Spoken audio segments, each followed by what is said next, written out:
Hello and welcome back to the Growing Wild Studios YouTube channel. My name is Cindy and I'm the maker here on this channel. Y'all, I have what I am expecting to be a very interesting video for you this week. Recently I awoke to an email for Yarnspirations announcing that they released some new all-in-one yarn. I was a little surprised by this, given that I think there's a very mixed review of it from, the online community, the in-person community, and quite frankly, I needed to test it out for myself. They've released a couple of new ones, two that are granny squares, just one that is meant to be a bigger motif and one that's meant to be a smaller motif, so you can kind of mix and match to whatever project you want to work on. They also released a brand new motif that was inspired by quilts. I thought that was really interesting and I wanted to try it out. So you might have had a preview or an inkling that this video was coming if you follow me over on Instagram.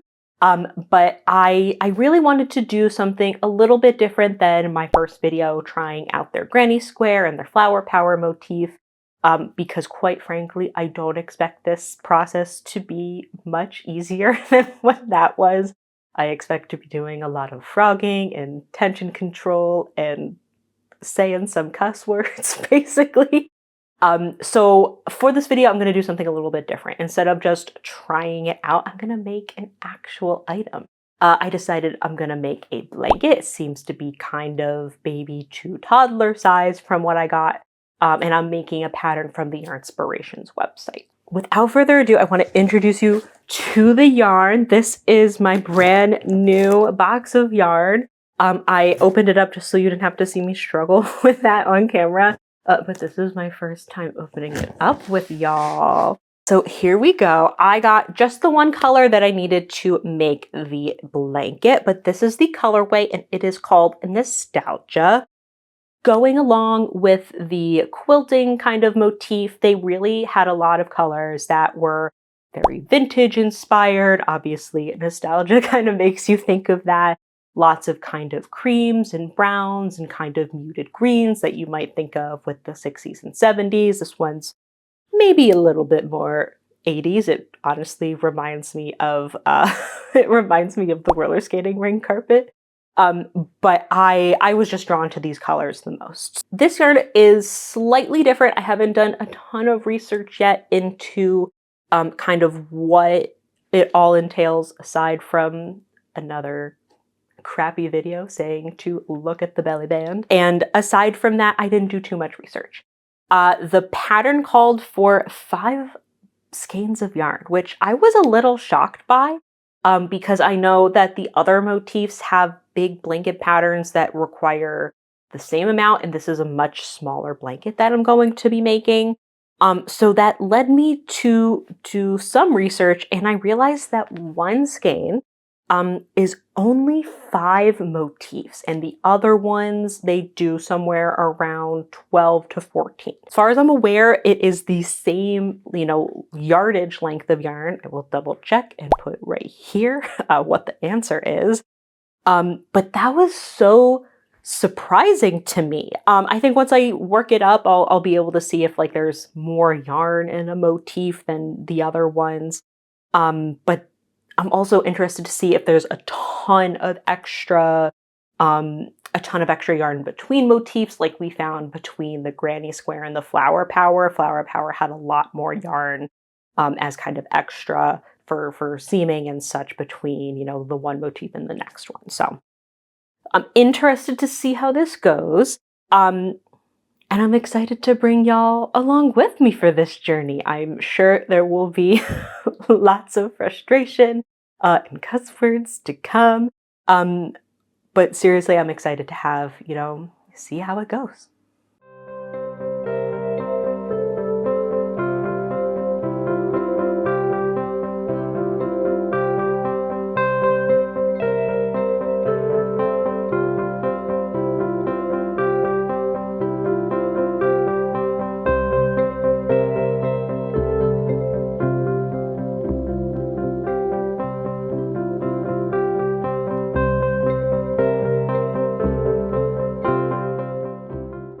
I have finished the very first square, and I have, as expected, very similar thoughts as to the other granny square motif and the flower power motif that I did before.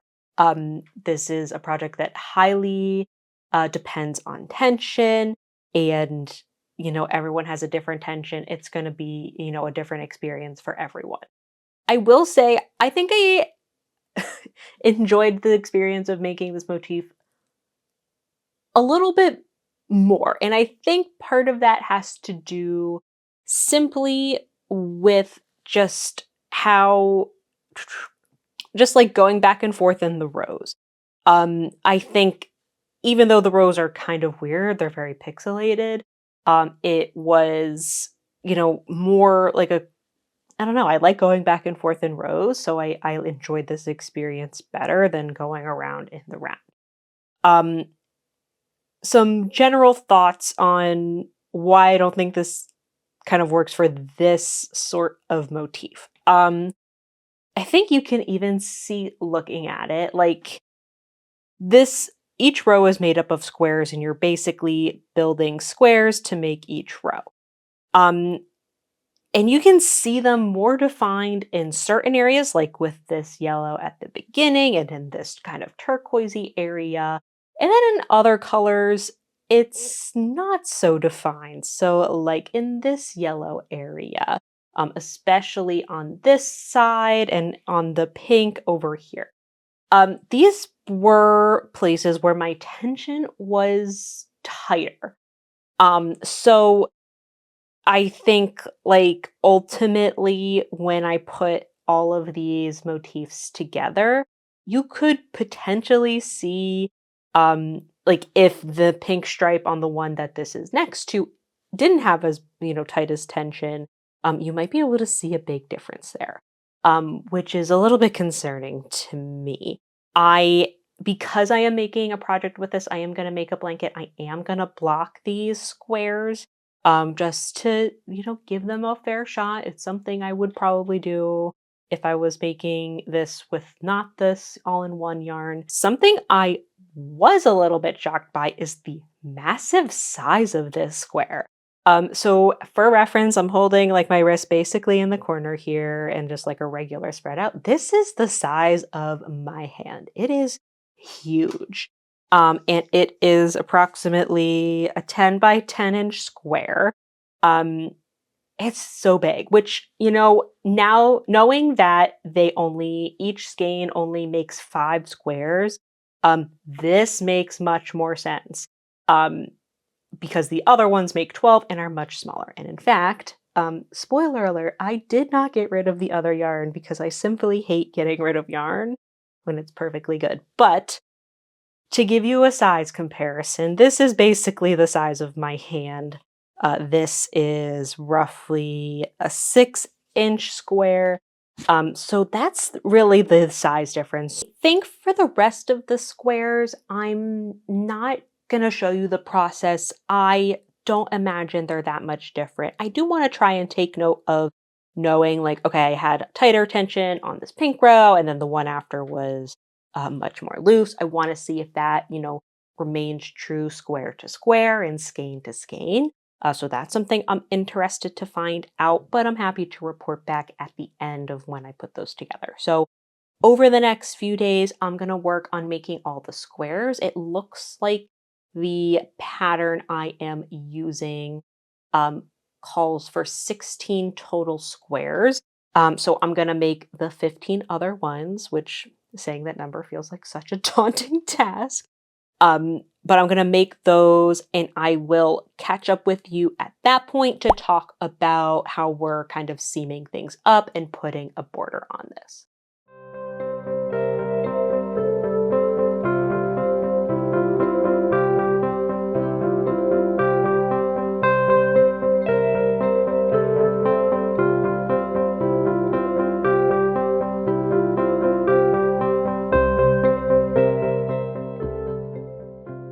I'm jumping in here to talk with you as I go along on this journey, rather than waiting till the outro and telling you all of my thoughts all at once. So really what I learned from the process of doing all these 16 individual squares is really that the tension super matters, which I think I knew, you knew, the world knew going into this process. But I think having more experience with 3 full skeins and then 1 square and a 4th skein, they can get the process of dyeing it to be as close as possible, to be, as similar to each other as possible. But I found that even skein to skein, different sections had a little bit more color yarn, a little bit less different color yarns. It was relatively uniform within each skein, where I might have a problem area after, the turquoise part, or, right before or during the pink part, etc. But ultimately, if I finished one skein, going to another, it was almost like learning the tension and the problem areas over again. So it was kind of good and kind of bad. It meant like for 4 or 5 squares, I kind of knew what I was doing, and then in the next set, I was kind of relearning, which, has pros and cons, but something to note for y'all.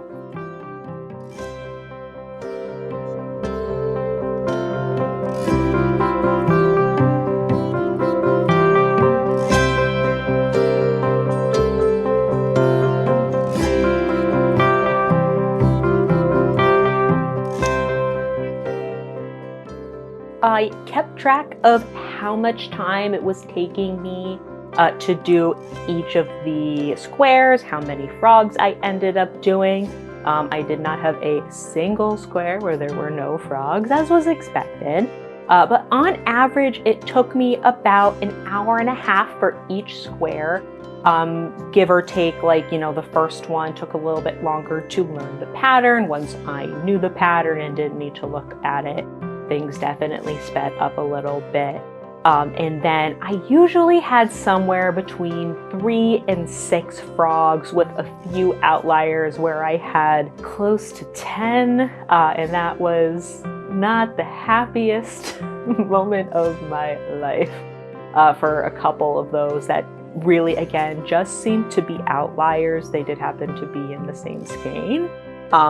But I had also on the other end of the spectrum where I had one where I only did 1 or 2 frogs. So I think overall, over the course of this 16 square project, it kind of evened itself out a little bit.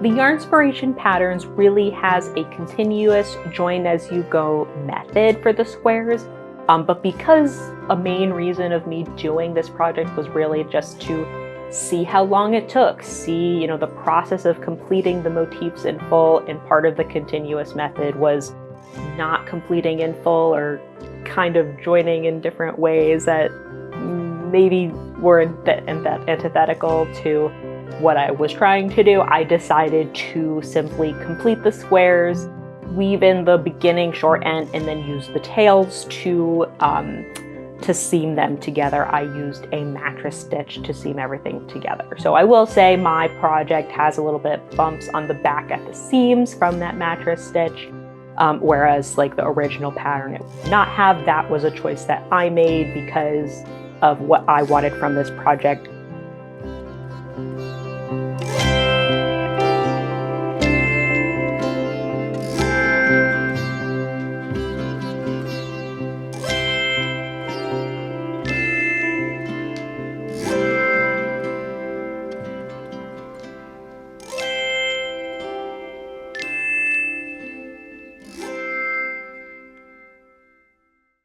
We are finally at the end of this project. As I mentioned, and from my autumnal sweater, it is very chilly outside.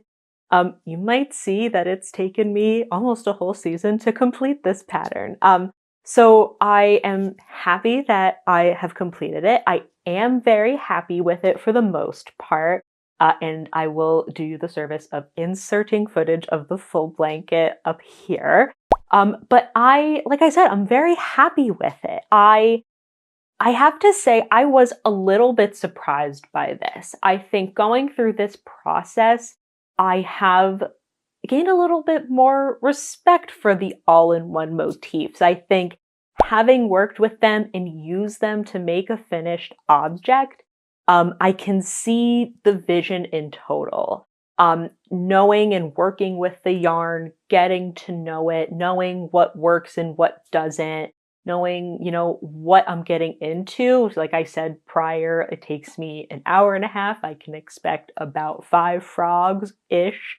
I think that really helped me continue to do like the full 16 squares I needed for this blanket. And overall, I really think that, the finished blanket does look beautiful. I think giving it as a baby blanket to someone, which is my plan, or, using it for yourself, I think no one would be the wiser. And I think us as crafters, as creators, as seasoned people, I've been crocheting on a regular basis now. I want to say 6 years, but it feels more. Um, I can see the little things. I've definitely, expanded beyond the beginner level. And that is what I learned. This is really a yarn that is designed for beginners. I knew that, and I'm pretty sure by the marketing and how it's, referenced in the marketing and advertised, I think on some level I knew that it was for beginners, which is why I think some of the little things irritate me. So even though overall from afar the blanket looks beautiful, but up close, and I'm sure certain people can notice certain things, such as this kind of little line right here, where really some of the yellow yarn is going into the gray yarn because of how the pattern is worked up. And it's shown in other areas. So you can see it here too, right on this little teal spot. And in, again, various other areas, just kind of where bleeding happens and the motif isn't quite exactly as crisp and fresh as you might want it to be. But again, going back from afar, holding it up here, like it's almost negligible.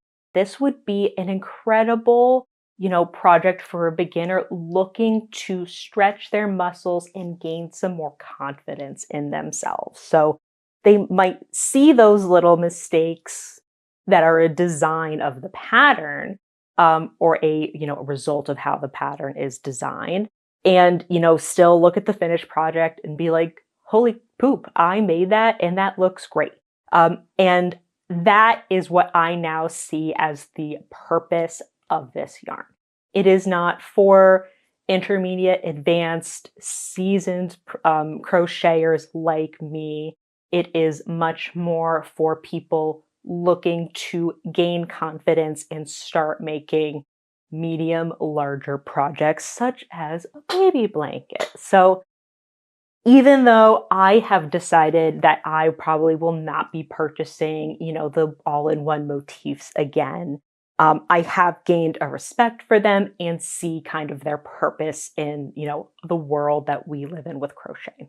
Well, we've come to the end of this project. I hope that, following along with me has given you a little bit of insight.